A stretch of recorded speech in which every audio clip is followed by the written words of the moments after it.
Hi, and welcome along to a game of two halves here on DR Sports, joined by the main man, Mark Goldbridge, in the building. He's happy, so am I, because both of our teams won, and it's always good to win going into an international break, right? Because you avoid 2 weeks of hurt and banter, right? But we'll get into our game soon, because the big game at the weekend, of course, was the Carabao Cup final, and finally, they have broken the curse. I don't know if you heard about this, Mark, but apparently there's this old gypsy curse that's been hanging over Newcastle ever since they run some travellers off of their ground, their training ground, over 70 years ago. And the travellers said to them, "You ain't winning nothing." Right? We're putting a curse on it. But it looks like they've lifted it, because Newcastle finally beating Liverpool, should I say. Horror week for Liverpool. Beating them by 2-1, and a well-deserved win as well. They were the better team. I watched back the game after I got home last night. Obviously, we had our game, and I was doing filming afterwards, but I did watch back the whole game. And Newcastle deserved winners, Mark. Yeah, 100%. I mean, fair play. You shouted it on Friday on That's Football, but I think Liverpool obviously were going to be favourites. They are the best team in England. That's why they're at top of the league. But you knew that I said it before the game, that technically Newcastle, if they win their game in hand, they're fourth. So it's first against fourth. All right, Anthony Gordon's not playing, but Newcastle, Eddie Howe, it wasn't like David against Goliath. It was just Liverpool the favourites against Newcastle, and if they play well, they've got a chance. And as you said, from minute 1 to minute 90, they were the best team. There wasn't any point in that game where Liverpool had 5 minutes where you thought Newcastle are in trouble. And even when they got that goal, which was a good goal by Chiesa, I thought, oh, there's going to be 5 minutes here now. And they didn't. They never let their heads drop. They took it up the other end. They time wasted. They game managed that game so well from minute 1 to minute 90. And Newcastle, sometimes you win a trophy and it's like, oh, we're a bit lucky. That they absolutely deserved to win that game. There's no comeback for Liverpool at all. They just were not good enough. Listen, they beat Arsenal over 2 legs to get to the final, and then they beaten Liverpool. They've had to do it the hard way, and they did it comprehensively. They beat us over those 2 games, and beat Liverpool in the final. And Eddie Howe, first English manager for ages to win a trophy. Congratulations going out to him.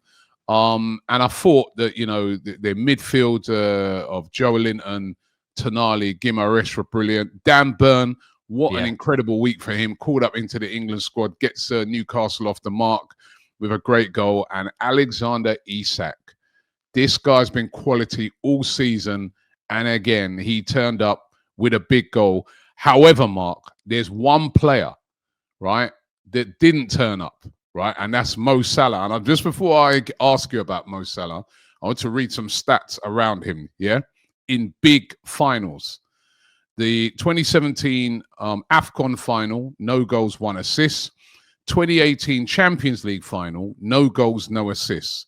2019 Champions League final, 1 goal, no assists. 2019 FIFA Club World Cup final, no goals, no assists. 2021 AFCON final, no goals, no assists. 22 FA Cup final, no goals, no assists. 22 Champions League final, no goals, no assists. 2022 Carabao Cup final, no goals, no assists. He didn't play in the 2024 Carabao Cup final. He was out injured. And yesterday, no goals, no assists, absolutely anonymous. Not exactly Ballon d'Or form, is it? Is this why he's not sometimes won the Ballon d'Or? Because, the stats have been great throughout the season, but in those big finals, he hasn't really turned up. I think the Ballon d'Or thing is probably more of a conversation around UEFA and the way that they do it. I think that it's criminal how he's not been in the top 5 as much as he should have been. And I think that might be to do with the fact that he's Egyptian, or, Liverpool aren't seen as fashionably as maybe Real Madrid or Barcelona were with Messi and Ronaldo.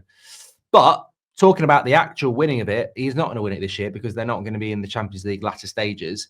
And look, those stats are quite damning. I've never heard that before. It's not the first player I've seen that doesn't necessarily turn up in finals, though. I mean, I think these big name players sometimes, that's the difference between being the very, very best is turning up when it matters. But Isak turned up.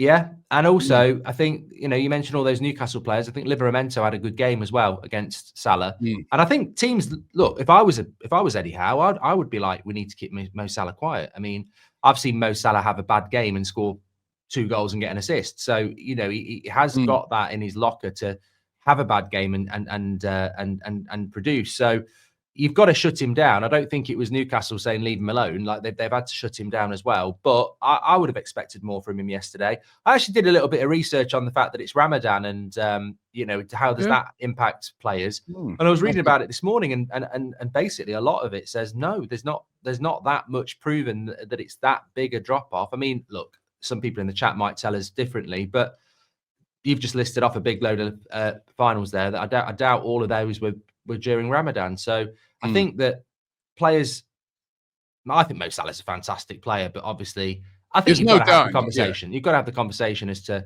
why is it he gets shut down so many times? And is that on the manager? Is that on the other players that they don't step up as well? I mean, how many of those finals Liverpool actually win?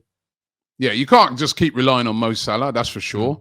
But even during the week, again, Nuno Mendes of PSG over both legs shut him down. And it seems like if you kind of shut down Salah, you got a good chance of doing the business against Liverpool. So it's really disappointing for him. Really disappointing for Liverpool. It's been a bad week for Liverpool, hasn't it? Out of the Champions League, out losing the Carabao Cup final. Listen, they're still going to win the league unless they had the meltdown of all times. But not really going for that, Robbie. No, don't fancy that. 12 points in April. No. There was some people yesterday. I said, look, talking about Newcastle, that they blew the biggest lead of 12 points in January against United in '96. There ain't no way Liverpool are doing that in April. It's massive. There's too many. There's not enough games left. And plus, as well, I do think like if I keep wondering if Arsenal would have got closer, over those last few games where they've, the West Ham, Forest, those games, United dropped those points. How did they have been closer? I'm not saying they would, but it would be, if you're a Liverpool and you're coming off the back of these 2 losses, a bit nervy then all of a sudden. But they got such a 6 points, you'd have a chance because they are wobbling and they'd be thinking Arsenal have got to go to Anfield, So but it's so much of a comfort zone for them at the moment that they're still going to win the league. But congratulations going out to Newcastle. That was a big win, and congratulations to United, Mark. Big win yesterday. Rasmus Højlund. Yeah, well, I've always at last good finish as well. Yeah, well, this is the thing. I think I don't know what it's like at other clubs, and I'm sure people can tell us. But at United, it can be quite nauseating at times how players get written off, and I think it's a mistake. I'm sure it does happen at other clubs, but you only know what happens at yours. And I just think football in general, probably from maybe 20 years ago, I mean, people talk about how we don't get as many individual goals or as many bangers from outside the box because football's changed.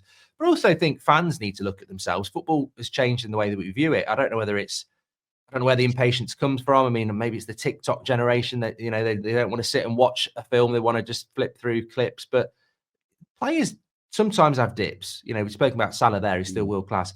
New players, young players have ups and downs. Like Nwaneri at Arsenal will have bad games, even though he looks like a fantastic talent. And I think that with Rasmus, I've always felt that if he gets chances, he will score goals. And he has started having a few more chances in recent weeks. And I thought he played better on Thursday, but didn't score. And then today, last night, he scores a great goal. So happy with him. But the real star, I mean, I thought De Ligt was fantastic, but Bruno Fernandes has just been the last couple of weeks. It's just great goal again, massively up the levels. Yeah, that's like a signature, that goal he scores from outside the box, isn't it? I mean, it was a great goal by him. And moving on to Arsenal, I was at the game, and it was as comfortable a 1-0 as you'd ever get. As soon as I saw that Cole Palmer weren't playing, I was like, we're winning today. We ain't gonna lose to Chelsea. I must say, Chelsea were very, very poor. I mean, we didn't even get out of second gear. We weren't even that great, really. But Chelsea were that bad. And for the amount of money they've spent, I was just looking at their team and thinking, is that it?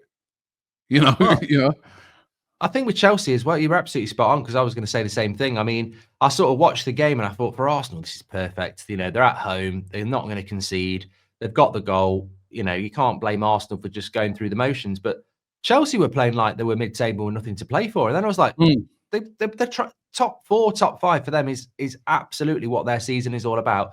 No urgency, no patterns of play. And I get it. And like you say, they always look like they're a work in progress, but they've spent £2 billion. Like, yeah, you need a goalkeeper and a striker, and you miss Cole Palmer, but I'd have expected a lot more from Chelsea. And judging on yesterday, they don't deserve top 5. And if they don't get top 5, I think that's a real underachievement based on where they were at Christmas. Yeah, well, it's not nailed on at the moment because Nottingham Forest, big win for them against Ipswich, 4-2 winners in that game. Forest, they're looking really good for that top 4 now. You know what I mean? Nuno was saying after that game that he just hopes that his players come back from the international break. He's got about 14 players going away in good shape. And Manchester City throwing away a lead and drawing at home with Brighton. Great result, really, for Brighton. Not great for Manchester City in that top 4 race. Yeah, I only caught little bits of that, but I think Man City, I need to just wake up to the fact that they're just not that good. I still expect them to just start playing like they used to play, and they're not. Even though they've got the Fodens, the De Bruynes, etc., they're just not, and the Haalands. They're not blowing teams away. They're not causing teams enough problems, and I think they will have enough to get top 5 because they still have got the best squad in the league, I believe. Brighton have done really well in recent weeks, and as you say, Forest winning and everyone else sort of dropping points. Chelsea, Man City, Brighton. They've got a really, I don't want to jinx them because I've said all season they won't get Champions League football. But from this point, they've got to get it now. They've got a really good cushion. It's in their hands. So interesting next few weeks. Yeah. Bournemouth slipped up, losing at home to Brentford. They threw away that two-goal lead last week against Spurs. And again, losing at home to Brentford, a real dent to their hopes of Champions League football. So, you know, that was really disappointing for them. Spurs losing inevitably. I think we all call this one. Losing against Fulham. Ryan Sessegnon, ex-Tottenham player, with a really great goal at the end. Fulham beating them by 2-0. Spurs, how many games have they lost this season? They've been dreadful. 15. Jesus. It's mad, isn't it? Yeah, and look, crazy. I think I like Ange, but if you lose 15 games and it's not even April, like no manager is going to get away with that. I think the Europa League is just keeping them alive, isn't it? It's all or nothing for them. It definitely is. Everton drawing 1-1 with West Ham, and Southampton losing against Wolves. A significant win there for Wolves because with Leicester losing, Southampton, of course, who they played, so them beating them. And also Ipswich losing. I think now they have now moved 9 points clear. Let me just double check that here. 9 points clear of the relegation zone. Ipswich or Leicester are both on 17. They ain't going to catch them. I mean, those are the 3 going down. Ipswich, Leicester and Southampton, isn't it? I think it's disgusting, really. It's the second year in a row that the 3 teams that have been promoted are going to go down. And I think the Premier League has got a problem. I think a lot of fans have been talking about it. And I'm already looking at next season, and the only team I think's got half a chance is Leeds. And even then, I think the gap might be too big. And you've got a real problem if we don't want a Super League, but technically we're heading towards it. We're heading towards a league without relegation because, if you're Wolves or Man United this year, to be honest, you're not going down, and even if you have a bad season. Yeah, you're not going down because these teams they lost 15 games. 15 games, and they're not really in any danger of going down because the bottom 3 have been that bad. They should really, ordinarily, they should be in danger of going down. They should be looking over their shoulder, but they ain't really. They're not really because there's no chance of them going down. At the top, Liverpool 70 points, didn't play, of course. Arsenal, second place on 58, 4 points behind them. Nottingham Forest 54. Chelsea 49 points. Now 9 points behind Arsenal, so that was good news to us. And 10 points behind Man City in 5th place. Newcastle, not only did they win the Carabao Cup, but they got a chance to jump into the top 4 with their game in hand now. They are on 47, and Brighton also on 47 in 7th place. Fulham into 8th place on 45, and Villa didn't play. They're on 45. That top 4 place is still up for grabs. Top 4, top 5. That is the only race in town for the rest of this season. Mark, team of the week time. Good, yeah. All right. We are including Carabao, aren't we? We are including. We're including Carabao Cup into this. Cool. So let's have your goalkeeper. Well, I would have gone Premier League. I would have gone Leno, but then I did think Nick Pope had a really good game. So also got a clean sheet, didn't he? So Yeah. Oh no, he didn't. No, he didn't. He conceded one at the end. I went Leno. I would go Leno. Yeah, if Pope had got that clean sheet, I would have said Pope. Yeah, but yeah, go Leno. Yeah, I went Leno, and he did actually pull off a lot of good saves. Back four. Let me give you my back four, and you can give me yours. Yeah, I went for a couple of Arsenal players actually because I thought they were excellent. Timber and Lewis Skelly, who I thought was brilliant as well. Right, they both. Skelly. So he's on about his mum on the other day. He said he's met his mum last week. I don't know what's going on here. Are you still pushing this agenda? Hey, listen, watch it, right? He is good, but yeah, you never don't put him in. He was, because he's been so good, and he got that England call up this week. Dan Burns got to be in there. Great header in the final, also made the England squad. And Milenkovic, who scored for Forest and was really good as well. That's my back four. What's yours? Tell you what, I think we might be quite similar this week because I actually did watch a lot of games. I've gone with Timber, yes. Burn, yes. Milenkovic, yes. But I went with Robinson at Fulham at left back. So I think he was man of the match. I think he was man of the match. Okay, all right. Lewis Skelly's mum's not going to be happy, but all right, I'll give you that and one. Also, let's be honest, Lewis Skelly is fantastic, but he was up against Jadon Sancho. I mean, come on, that's not a hard shift, is it? You know what? He was up against, they kept even trying to shift it over. Sometimes they tried to put Neto against him. Yeah, that didn't work either. All right, we've gone Robinson. What's your midfield? I thought it was quite easy, really. Joel Linton, Bruno Guimaraes, and Bruno Fernandes. That's exactly what I had. Yeah, that's exactly what I had. Well done. Thanks. And your front three? What did I put down for my front three? Oh yeah, I went Isak, Alanga, and I actually thought, although they've had a lot of stick, I thought Doku played really well for Man City. He did have a good game, I think. He's the only one in the last 10 minutes that looked like making something happen. But I mean, I'll be open to what you've got. Well, I went Alanga and Isak as well. So good spot. We're great minds think alike, right? However, for striker, I couldn't decide. There was two: Mikel Merino, because he got the winning goal and he had our other big chance in the game. I was thinking of him, but I actually went for your guy, Rasmus Højlund. Oh, right, okay. I was like, listen, he's been under pressure. You know what I mean? Young player, everybody's been getting on his back. And I thought he took that goal really, really well. Great finish. And you know what, right? Listen, even though you like to slag off opposition players and stuff like that, I do like to see when a young player who's really up against it sort of does something to come out of it. You know what I mean? It's the human side of me, right? Yeah. So I went Rasmus Højlund. We're not going to get any arguments from me on that one. Well, let's drop Doku. I'm always happy to leave a Man City player out. Yeah, let's go Rasmus. But it is incredible how many weeks we've done this and how few, there's hardly any Man City players ever get in, which again has got to be a massive indicator of just how underperforming they are. Yeah, that's true. Well, that's our team of the week. If you agree with us or disagree with us, let us know in the comments. Well, listen, thank you very much, Mark. Thanks to you guys for watching. Don't forget to subscribe here to DR Sports. And don't forget, come the weekend, come Friday, back over on That's Football. I really want to find out how I did this week. I can't remember all the results, but I think I did all right. Well, I haven't looked myself. I know you got Newcastle, though. I got the Newcastle. I told you, shock of the weekend. Hey, shock of the weekend. Again, I got it, right? So look out for the next week's shock. Thanks for watching. I'd love it if you went Leicester, but I don't think you did. I think you actually did go United this week. I've seen enough of Leicester, right, to know that there was no chance of them beating United. Thanks very much, guys, and we'll see you on the next one. Cheers. Thank you.